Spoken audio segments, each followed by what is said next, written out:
So a quick show of hands from you all today. How many of you have ever woken up in the dark? Anybody? How many of you have ever tripped over something in the dark? Okay, a lot of us. How many of you have ever in your life used a flashlight? Okay. How many of you today have used a light switch?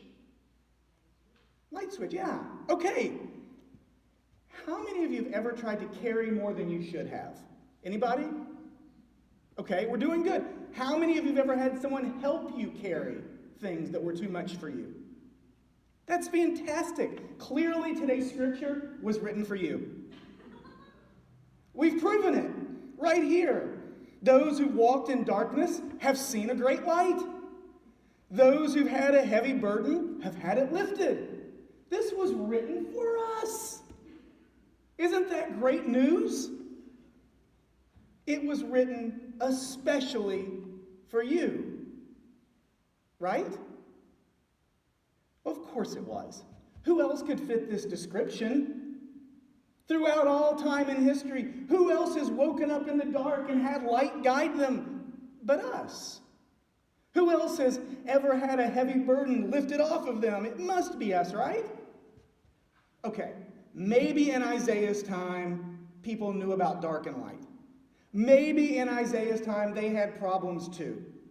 Maybe he was talking to them. But doesn't it sound really nice? It's a great prophecy that God was sending this word to us. A promise that God is always with us. A promise that God will guide us in our darkness. A promise to lighten the load, even free us from our burdens. When we read the prophets, when we hear promises that so many of us have longed for, then we look at the age of the scrolls. And we think, okay, they found these on scrolls that were written a couple thousand years ago. And then we think to ourselves, okay, they were written about events about another 700 or so years back. So many people throughout history have walked in darkness. So many people have found God in the midst of their struggles. Exiles and returnees. The diaspora of the Jews and those who found a safe home. Revolutionaries who died, and those who dared to follow Jesus into a different kind of revolution.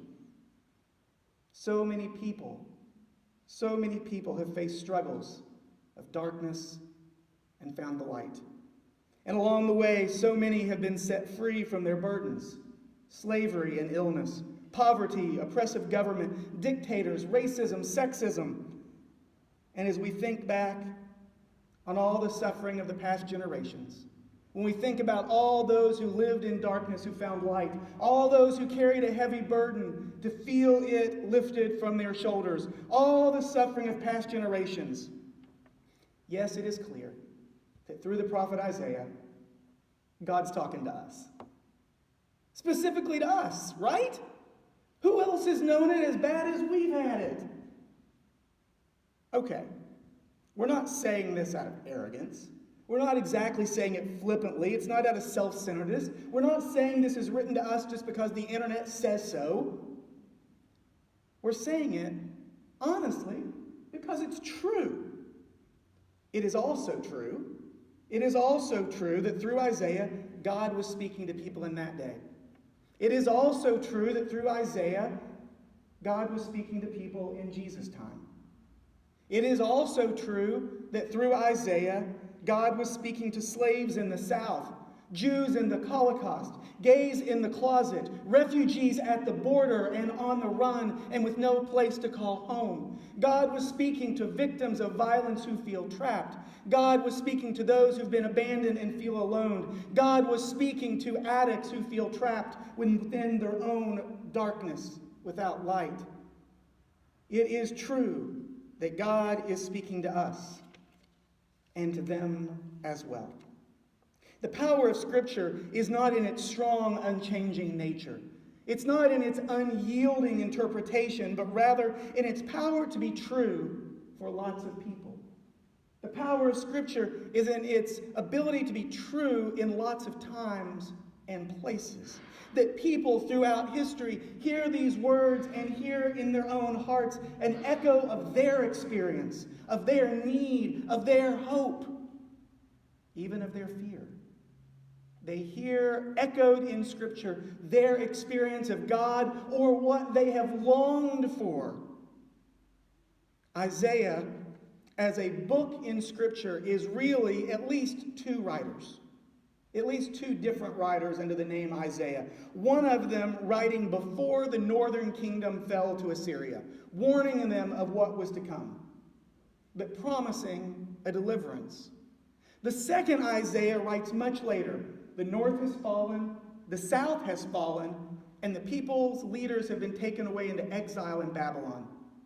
And the second voice in Isaiah is writing about a return, a time to come when a leader will lift them up, to set them free and send them home to rebuild the devastations of the past. Along the way, the second writer even names Cyrus, king of the Persians, as the Messiah he is prophesying about.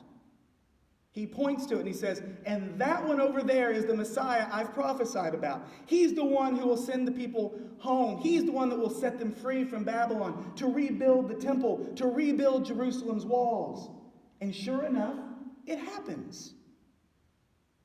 Years later, faithful people will see Jesus reflected in the same descriptions. So which one's right? Was Isaiah telling you that it's Cyrus right? Or is it people saying that Jesus was right? And the answer is yes. Which is more impressive? That Isaiah predicted something in his time that came true, or Isaiah predicting something that continues over time to come true? We talked in the past about what the bigger miracle is, what makes God seem bigger. In this case, what's more impressive? What makes God bigger? That God can fulfill a prophecy one time in one place, or that a prophecy continues to be fulfilled from generation to generation. What's more impressive? That Isaiah gave hope to his generation, or that Isaiah continues to give hope to our children's generations? And that is the power of Scripture. That is the power of hope that perpetuates itself, that passes itself from person to person as the good news is shared, as God touches more lives through the church, through the Spirit's movement, through our lives together. The power of Scripture, the power of prophecy, is not its ability to predict the future. The power of prophecy is not its ability to predict the future. Its power is the ability to bring hope. The power of prophecy is not about predicting the future, but about bringing hope in the past and now. And we look back across history and see not the fulfillment of future telling, of fortune telling, but of hope renewed, hope restored through God's people. That's why we're here today, isn't it? Either you have experienced your hopes fulfilled, you had hope and God saw you through, and you continue to come back in thanksgiving, in joy, to tell the story, to seek again what God might do, to ensure others that God is with them. Or you have come in hope of what God is still to do. Hope that will sustain. Hope that will empower. Hope that gives us the courage and the strength for the days ahead. Either way, it is hope that brought us here. Not a fortune teller's successes. Not a fortune-telling prophet's ability to get a thing right in the course of history. But the power of prophecy to give hope. Hope that is not an intangible, not a hope that is out there, but a hope that is real. A hope that is felt within us. Hope that is real. Hope that allows us to wait. Hope that allows us to wait, to anticipate what God will do. Because we know God was talking to us. God was talking to us. The people who walked in darkness have seen a great light. Those who lived in a land of deep darkness, on them a light has shined. We know God was talking to us. The yoke of their burden, the bar across their shoulders, the rod of the oppressor, they have been broken, and we know God was talking to us. For a child has been born to us. Authority rests on their shoulders, and their name is Wonderful Counselor, Mighty God, Everlasting Prince of Peace, and all authority shall grow in them continually, and there shall be endless peace. And we know God was talking to us. We know God was talking to us. So we wait. We wait. As the great prophets in Rocky Horror Picture Show said, with anticipation. With anticipation.